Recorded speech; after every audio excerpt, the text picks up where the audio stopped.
Kaieteur Radio. Covering Guyana from coast to coast. Demerara and Essequibo 99.1 FM. Berbice 99.5 FM. Kaieteur Radio. This is the news on top of the hour. Live from our studio in Georgetown. Kaieteur Radio 99.1 FM.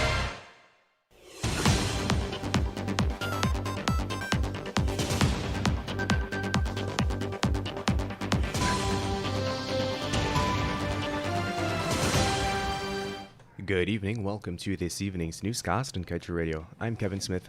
Without further ado, let's get to the news in detail. Chartered accountant and attorney at law Christopher Ram is of the firm conviction that the arrangement for the relinquishment of the 2016 Stabroek Block production sharing agreement is not only reckless but absolutely irresponsible.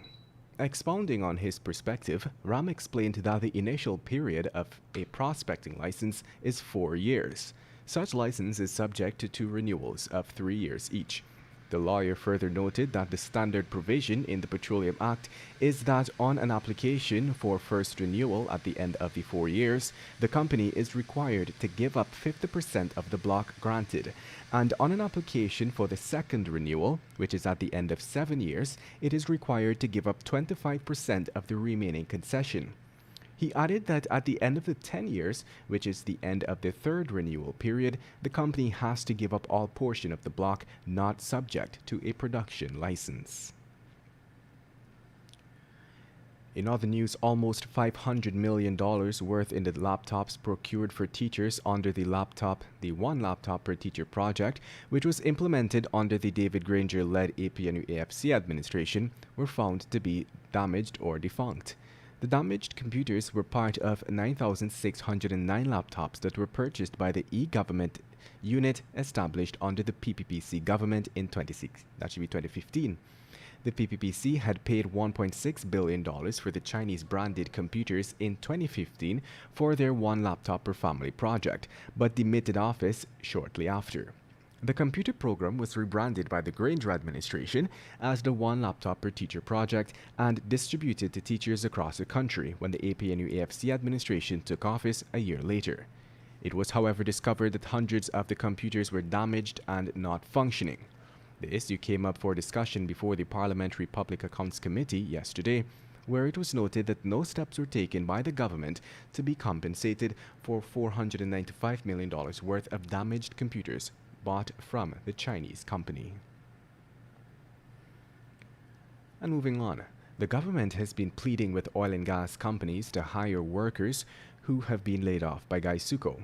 At least this was what the minister within the Ministry of Public Works, Dudat Indar, revealed.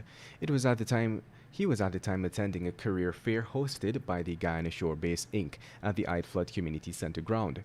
He had told DPI that his government is encouraging companies in the oil industry to seek out areas that would allow persons who have been laid off by Kaieteur to be employed. The fair, currently being hosted by the shore base, which began on Saturday at the Providence Stadium, is seeking to recruit 150 persons to work with the company. Indar had stated that the shore base had approached the government for advice on where it would look for workers to fill those spots. The minister said that he told them that the best place to recruit persons is from this catchment area where Kaieteur had lost workers. And now let's tell you, with over $160 million already spent on the Chedi Jagan International Airport's expansion project, the government is prepared to spend even more money to facilitate rehabilitation and construction works at the country's main port of entry.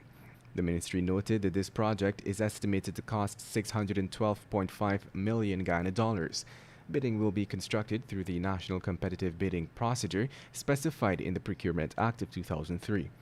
Bids for this project are slated to open on October 21st, 2021. Police are investigating the alleged rape of 3 teenagers, 15 and 17-year-old brothers, and a 16-year-old boy from Quarantine Region 6. The man whom the allegations were leveled against was arrested on Sunday and is assisting with the investigations.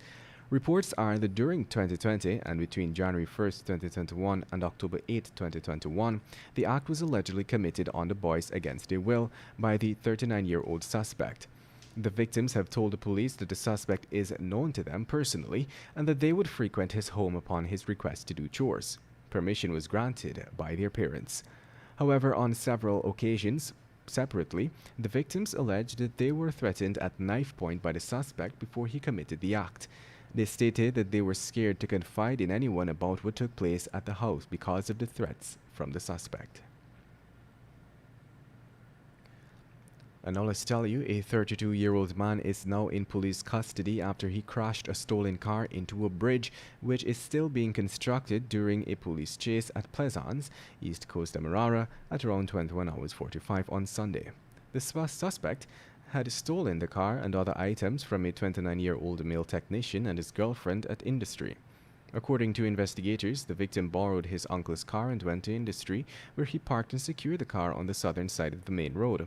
The technician and his girlfriend then went across the road in the vicinity of the arch. The couple was approached by two men, one armed with a silver and black handgun. The armed suspect relieved the couple of 2 gold chains and $3,000 cash. It is not clear how the second suspect escaped or if the loot was recovered. And to wrap things up this evening, let's tell you that for the third quarter of 2021, inflows into the Natural Resource Fund amounted to $19.5 billion, comprising profit oil totaling $16.6 billion and royalties to the tune of $2.5 billion. This is according to the latest financial report on the fund, which is prepared and published by the central bank.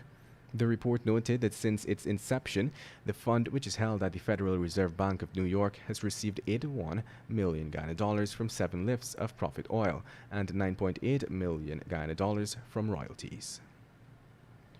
And with that, we've come to the end of this evening's newscast. I'm Kevin Smith. Thank you for listening.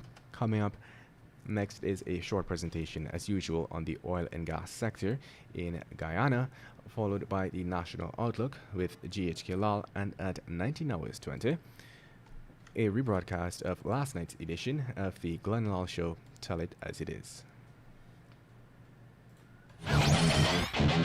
Want value for your